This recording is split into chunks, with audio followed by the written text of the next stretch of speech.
नमस्कार।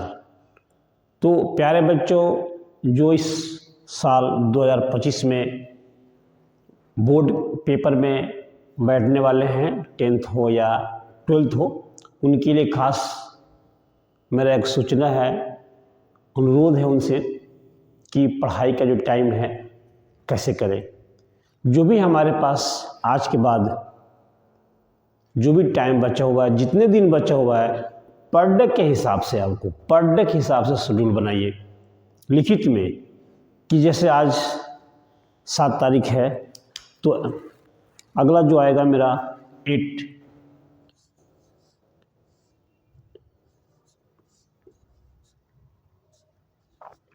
ठीक है, 8 तारीख, अगला जो मेरा 8 तारीख हो, 8 फरवरी को मैंने कितने घंटे पढ़े। और पढ़ाई का जो है आप कम से कम 16 आवर 16 घंटे पढ़ने का शेड्यूल बनाइए पढ़ने का, क्योंकि ये जो टाइम है आने वाला पेपर तक, ये टाइम आपका है और ये टाइम आप किसी को न दें, क्योंकि ये जो बचा हुआ टाइम अगर आपने 16 घंटा यूज कर लिया, जैसे भी करना इसको 16 घंटा यूज कर लिया, 16 घंटा अगर यूज कर लिया आपने पर डे, एक दिन भी गैप नहीं करना है, 16 घंटा पढ़ना है तो पढ़ना है, और लिखित में, ऐसा नहीं तो आप हमेशा के लिए खुश रहेंगे। लाइफ में हमेशा काम आएगा कि हमने बोर्ड में अच्छे नंबर लाए, और ये हमेशा काम आता है। इसीलिए मैं कहूँगा आपके से रिक्वेस्ट करता हूँ मैं कि आप जो भी टाइम बच गया उस टाइम को कैसे यूज करना है। 24 आवर है पर डे 24 आवर है। अगर 8 तारीख की बात करें कल की, तो हमारे पास कितना टाइम है 24 आवर्स। तो हम उसके लिए स्लीपिंग के लिए अगर टाइम लगा लें, स्लीपिंग में अगर हम चले जाएं तो मान लीजिए 6 घंटे ले लीजिए, 6 घंटे में नींद पूरी जाती है। कम भी नहीं सोना है, ऐसा मैं नहीं कहूँगा आप 4 घंटा ही सोएं, 5 घंटा सोएं, नहीं, सोने का टाइम भी परफेक्ट होना चाहिए, ताकि बाकी जो टाइम हमारे पास बचता है उस टाइम में हम टेंशन फ्री पढ़ सकें, फ्रेश माइंड से पढ़ सकें। तो 6 घंटा स्लीपिंग ले लीजिए, अब 2 घंटा और ले लेता हूँ मैं,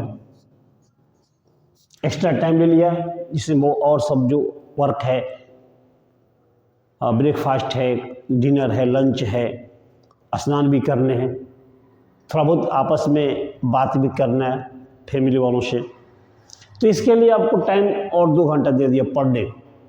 तो अगर हम इसमें से माइनस करें तो 16 घंटा 24 आवर में से अगर हम 24 में से 8 घंटा माइनस करते हैं तो 16 घंटा मेरे पास टाइम बचता है। 16 घंटे 16 आवर को पर डे यूज करना है एक दिन में। तो हमारे पास आप रूटीन बनाइए लिखित में, जितने सब्जेक्ट है पेपर में आने वाले हैं सभी सब्जेक्ट को पर डे टाइम दीजिए, क्योंकि अब रिवीजन वर्क है, सिर्फ रिवीजन। जितना आप अच्छा रिवीजन करेंगे, जितना फास्ट रिवीजन करेंगे, उतने अच्छे नंबर आएंगे। तो पर डे जितने भी मेन सब्जेक्ट जो 5 है, 1 2 3 4 5 6 सब्जेक्ट है। हो सकता है कि सब्जेक्ट में आपके डाउट्स ज़्यादा हैं, किसी में कम है, कोई अच्छी तैयारी हो चुकी होगी, कुछ रह गया होगा। तो जो अच्छी तैयारी होगी उस पर टाइम कम दे दें, जिसमें लगता है कि नहीं भी है, इसमें मेरा बहुत सारे डाउट आ रहे हैं, उसका टाइम ज़्यादा ले लीजिए। तो इस तरह से जो 16 घंटा बच रहा है मेरे पास 16 आवर, इसको डिवाइड कर लीजिए टाइम में। तो अगर मान लीजिए हम पहला मैथ मान लेता हूँ, मैथ में तो कम से कम 3 आवर ले लीजिए, इसका देना ही पड़ेगा 3 आवर। तो 3 आवर आपको डेली पढ़ना है, स्कूल में जाएं या कहीं भी जाएं, इस टाइम को यूज करना है। फिलहाल इस समय पार्टी वगैरह का भी टाइम है, तो जितना हो सके टाइम बाहर जो टाइम बिताना है, खर्च करना, उसको कम करना है, जितना कम करके सिर्फ पढ़ाई फोकस करना है। क्योंकि अगर आपने पढ़ाई कर लिया अच्छी तरह से तो अब इतिहास रचेंगे और ज़िंदगी भर होल लाइफ आपको अच्छा फील होगा कि हमने बहुत मेहनत किया है। लास्ट में पर डे पढ़ना है लिखित में, ठीक है। तो मान लीजिए हमने मैथ ले लिया, अब करना कैसे है? अब तो भाई प्लान बना लिया कि मेरे को पर डे पढ़ना है, 3 घंटा इसको पढ़ लिया। साइंस लगा लिया अपने, हिंदी के ले लिया, SST ले लिया अपने, और जो भी सब्जेक्ट है मैथ, साइंस, हिंदी, इंग्लिश ले लिया अपने, और एक एक्स्ट्रा होता है ना अदर, एक्स्ट्रा में जो भी आपने लिया है वो।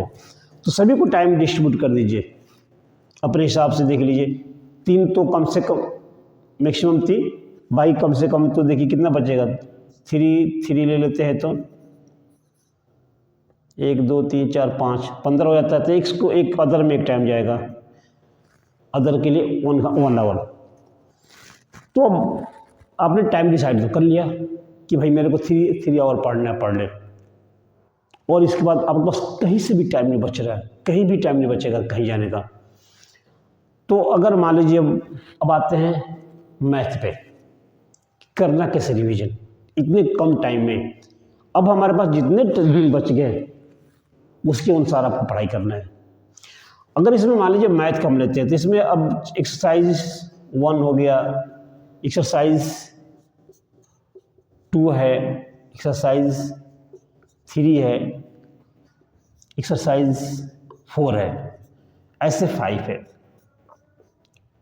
तो कहने का मतलब जितने भी एक्सरसाइज हैं आपने लिस्ट बना लीजिए पेपर में, ठीक है। पर डे 3 आवर पढ़ना है। तो अगर मान लीजिए स्टार्ट किया पढ़ना है एक्सरसाइज फर्स्ट, तो फर्स्ट में अगर क्वेश्चन मानते हैं 30 है या 40 है, गाइड में NCERT बुक तो पढ़ना ही पढ़ना है। इसके अलावा आप इसमें से मॉडल गेस्ट पेपर है उसको भी पढ़ना है। NCERT तो मेन है, वो बेस है, उसको पढ़ के दूसरा बुक पढ़िए।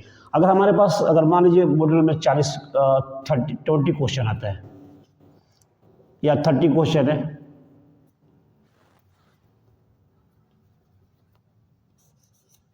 फर्स्ट में 30 क्वेश्चन मिला, जो भी आपने गाइड से पढ़ रहे हैं, जिस भी सिंपल पेपर से पढ़ रहे हैं, अगर 30 क्वेश्चन है तो मैं 100% श्योर हूँ कि अगर पहली बार आप उसको पढ़ रहे हैं फर्स्ट टाइम या जो भी रिवीजन भी कर रहे हैं, तो सारे क्वेश्चन नहीं आ रहे होंगे, कहीं ना कहीं इसमें किसी न किसी क्वेश्चन में डाउट होगा, थोड़ी बहुत डाउट होगी।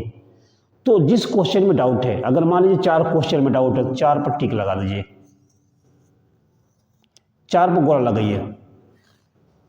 बाकी तो आया होगा आपको, जो आ रहा है उसको छोड़ दीजिए, बाकी जो नहीं आया उस पर गोला लगाइए। जहाँ भी थोड़ा डाउट है कि यार ये हो सकता है कि पेपर में रुक जाए, तो इसको 4 पर गोला लगा दीजिए, ठीक है। अगला टाइम 3 आवर लेना है, हम अगला इस पर आ जाते हैं। तो इसमें हो सकता है कि 3 पर गोला लगा दिया आपने, 3 नहीं आ रहा होगा। इसमें हो सकता है 5 में नहीं आ रहा होगा, तो 5 पर गोला लगाइए। इस तरह से सारे एक्सरसाइज पढ़ते रहेंगे और गोला लगाते रहें।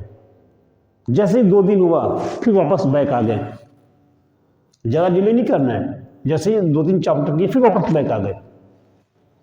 बैक आएंगे तो हो सकता है इसमें से 2 आपको अच्छी तरह से समझ में आ गया, जो समझ में आ गया उसको हटा दीजिए, बच गया 2।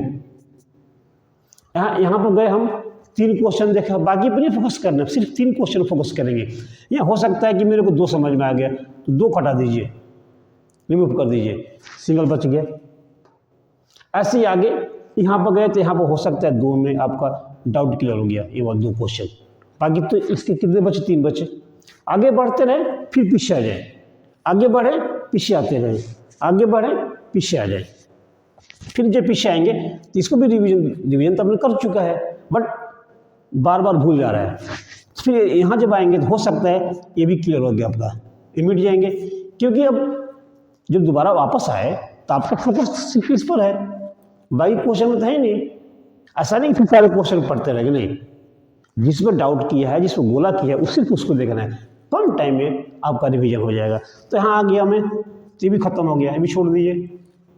जब यहाँ पर गया सेकेंड एक्सरसाइज में, तो वहाँ देखा, फोकस किया उसको, वो भी तब क्लियर हो गया। बार बार हम जिसको पढ़ेंगे, एक बार, दो बार, तीन बार, ये भी क्लियर हो जाएगा, तो ये भी हट जाएगा। इस तरह से पेपर तक सारे गोले हट जाने चाहिए। जितने भी आपने गोला किया है, पूरे बुक में गोला लगा दीजिए, जहाँ जो जो नहीं आया है। जब भी रिवीजन करें, सिर्फ उसी को देखना है जिस पर आपने गोला किया है। वो गोला कम होते होते पेपर के आने से पहले इतना मेहनत कीजिए कि गोला सारा रिमूव हो जाए। इस तरह से आपका रिवीजन 100% परफेक्ट हो जाएगा। जब पेपर में आप बैठेंगे, बहुत अच्छा नंबर आएगा। अच्छा नंबर आएगा तो आपको भी अच्छा लगेगा। सबसे पहले तो आप खुश होंगे कि मेरा बहुत अच्छा नंबर आया है। दूसरा, आपके पेरेंट्स खुश होंगे कि मेरे बेटे ने 99% लाया है, 98% लाया है। और तीसरा, आपके जो भी गुरु सर ने पढ़ाया है, टीचर ने पढ़ाया, उनको बहुत खुशी होती है कि हमारे बच्चे, हमारे पढ़ाए हुए बच्चे इतने अच्छे नंबर लाए हैं। ठीक है, इसी तरह से आप हर एक सब्जेक्ट में, साइंस में, हिंदी में, एसएसटी में, इंग्लिश में, अदर में, समय ऐसी करिए। मैं श्योर कर रहा हूँ कि आपका रिवीजन बहुत बढ़िया हो जाएगा, बहुत अच्छा हो जाएगा।